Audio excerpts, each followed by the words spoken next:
Hello, and welcome to the latest episode of Beyond the Book. My name is Ashley. And my name is Sarah. And we created this series for families like yours. We're going to explore how a book can inspire you to read, learn, create, and watch movies together. The inspiration for this episode is a book called James and the Giant Peach by Mr. Roald Dahl. And, I mean, you know this book. It's a classic. It's a favorite. And I bet you've seen the movie. That's exactly why we picked this book. There are hundreds, maybe thousands of books that have been adapted into movies, and sometimes they have more than one adaptation. But it's still better to read the book than watch the movie, right? Sometimes. I mean, of course, as librarians, we love it when people love to read. Think about how you get lost in a book and your imagination comes to life, thinking about the story and the characters and the places where they are. But a visual story or a movie can also be very enriching. You get to see those characters come to life and you get to see the places where they are. And since a movie is usually only a couple hours long, you can watch it together with your family with a giant tub of popcorn. Ooh, popcorn. That's always an incentive for me. But reading the book and then watching the movie together as a family can be a great way to have a really great family discussion. But you don't have to read the book before the movie. For instance, I watched Little Women before reading the book. I love the movie, but once I got into the book, it was great to get introduced again to the characters, learn a little bit more details about the story, and then think about the differences that were made in the movie and why. And there are so many movie adaptations of Little Women that you could watch them all and think about the differences between the book and all the different movies. A movie can even act as a gateway to books for a reluctant reader, especially when the movie has characters that you find fascinating and want to learn more about by reading books that are about them. Some books even look like movies. So in addition to a script, most movies have something called a storyboard, which is like a visual plan for all the different camera shots they're going to take. If we look at a storyboard, what kind of a book does this remind you of? Oh, comics. Totally looks like a comic book. Comic book panels and storyboards both tell a story visually.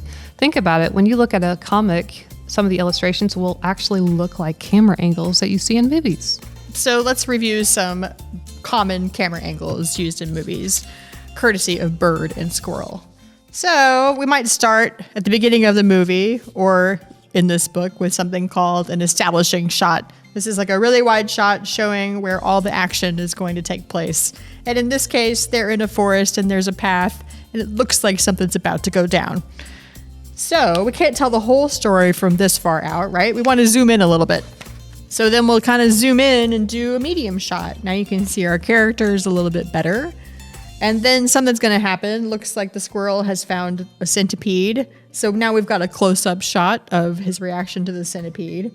And I think the bear is going to end up eating the centipede. Gulp. That's an extreme close-up of For a centipede? Delicious centipede munching. Chomp, chomp. You might notice that there aren't actually any words on this page at all. This entire part of the story is told visually. It's not just camera angles, but light, color, sound, dialogue, acting, and editing will really make a movie come together or totally fall apart. Even when we make these videos, we rely on a script, lighting, different camera shots, and a very good editor. Definitely. We spend so much time in front of screens that it's important that we can still recognize the elements of visual storytelling. Try the next time you watch a movie with a family, turn off the sound and see if you can still follow the story. That sounds like an interesting challenge. Here's another challenge. Try asking your child to summarize the story from a movie. When they do this, they're learning about narrative structure, which is an essential part of literacy. So don't feel too guilty about parking your child in front of a film. Sometimes we watch movies together at the library. The Library Center is going to show a viewing of Willy Wonka and the Chocolate Factory, the Gene Wilder version, Saturday, February 5th, 3:30 to 5:30. But definitely come early at 2 o'clock because they're going to have a life-size version of the Candyland to play in. Whoa. Yeah, I'm excited. Movies inspire conversation much in the same way that books do. You may see characters on screen who are very different from you, or who are just like you, and you may be inspired by their stories.